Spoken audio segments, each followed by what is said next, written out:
Hello there, my young readers, and welcome back to the channel. And if you're new, welcome. We've got another story for you guys, and it's the Berenstain Bear Cubs. And it's more brother bear than sister bear, but I think you're going to enjoy this. Now, I would like for you all to stay after the story because Triangel and I, that's when we have the talk. And our talks sometimes go off the rails, but that's half the fun. So if you're ready, go get your snacks, go get your drinks, pause the video, run to the bathroom because we'll wait. Come on back and stay tuned.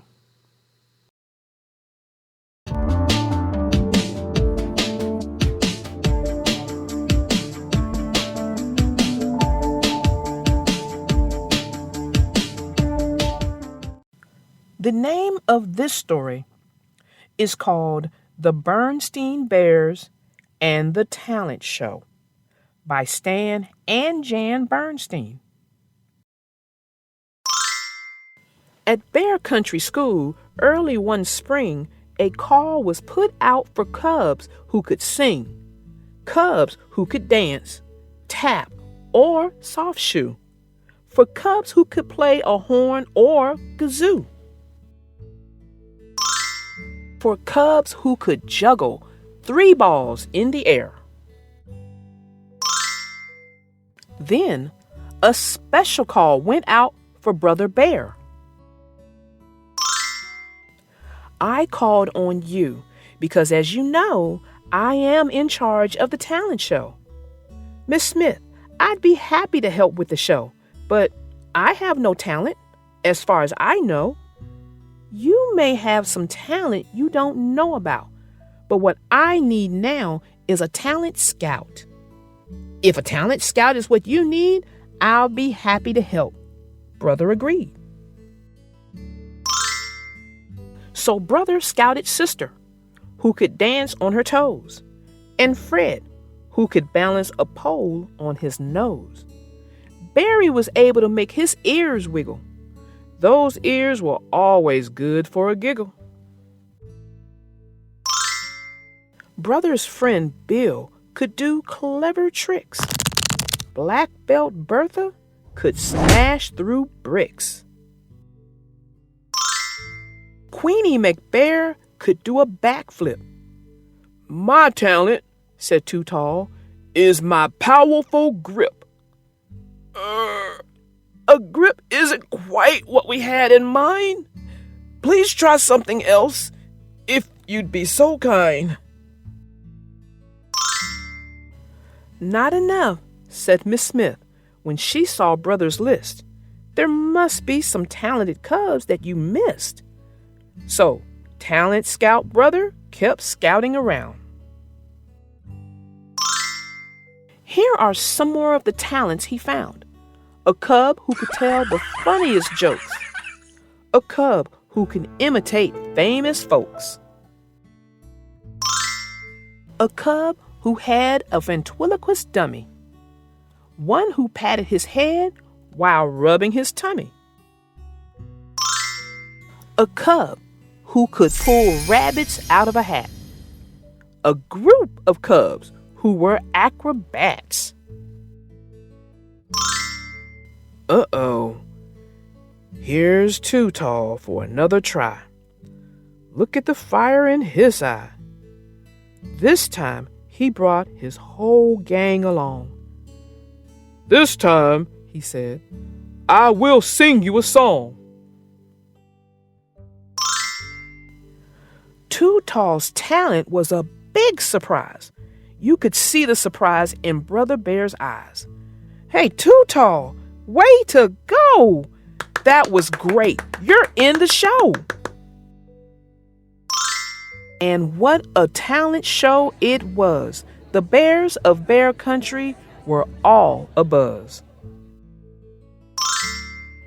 There were funny jokes, imitations of famous folks, Sister Bear dancing on her toes, Fred with a pole on the tip of his nose, rabbits from hats and acrobats clever tricks and broken bricks.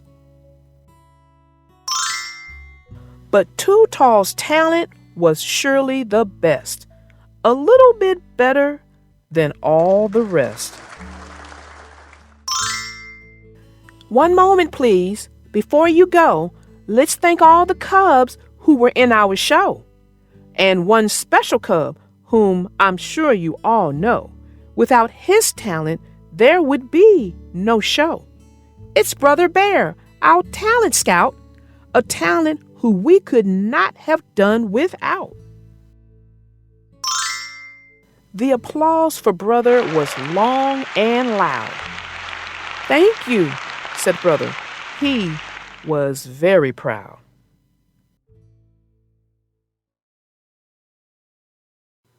Well, that ends our story. And I told you guys, this one was going to make you laugh and make you go, huh? Well, I can tell you this, little darling. I had some moments of, huh? You get it. You get it. The first thing that made me go, huh, was seeing a notice on the wall. The same way that there was a notice for a talent show, there was a notice on the wall for Brother Bear to see the teacher, Miss Smith. And that could be perceived kind of on the wrong end sometimes because other kids could see it and think, okay, teacher's pet. That may not be such a good thing for Brother Bear, but he received it well. It was done well. So I just thought that was highly unusual. Well, you know what? After I saw the meeting or, read the meeting between he and Miss Smith, I thought that, okay, she needed somebody who knew a lot of somebodies out there who had talent. And her first thought was Brother Bear, because I thought it was kind of sad for Brother Bear to say, hey, I understand you're looking for talent. I don't have any. Why are you looking for me? I thought that was sad. Yeah, that is sad. But I like how she did approach it with him. After he said that, she told him, you may have talent you don't know about. And she gave him a really important job.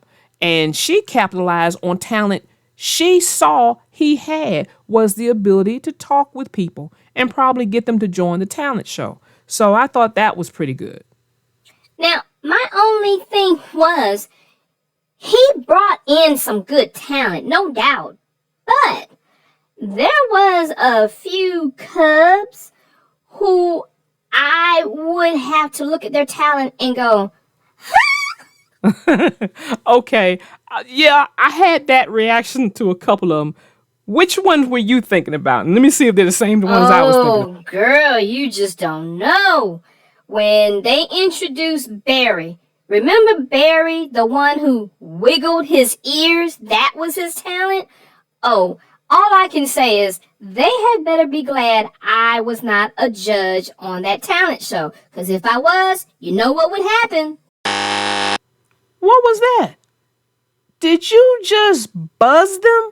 Are you telling me that you would buzz them out? Mm-hmm. No way. You know it. I would treat it like America Got Talent, and I would hit the buzzer and say, you don't. I'm going to have to call foul on that play. That's not what this is about. They want all the kids to come in that think they have talent, that don't think they have talent. They just want them all to come in and just perform the best they can. I'm not trying to block anyone's talent, but what I am saying is there was a cub that they didn't even have a name for the cub in the story, but this cub's talent was patting his head and rubbing his tummy at the same time. You know what that gets from me? This is what it gets from me. Because ultimately, I really think that cub could have dug a little deeper for a little more talent than just patting his head and rubbing his tummy at the same time.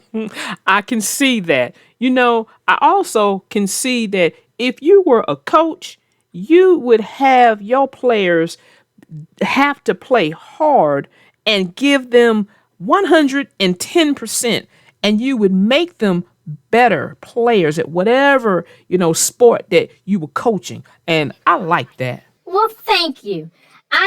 This is what I expect out of myself, so it's what I expect out of others. Well, little darling, we've come upon that time that I've got to bid everyone a fond farewell and see you all in the next episode. Bye! Well, there goes Miss Triangel. I hope you guys enjoyed this story because Miss Triangel and I did, as you can tell by our lovely talk. And I'm so glad you guys were able to stick around for it. Well, until next time, my young readers, I am your little darling narrator, out.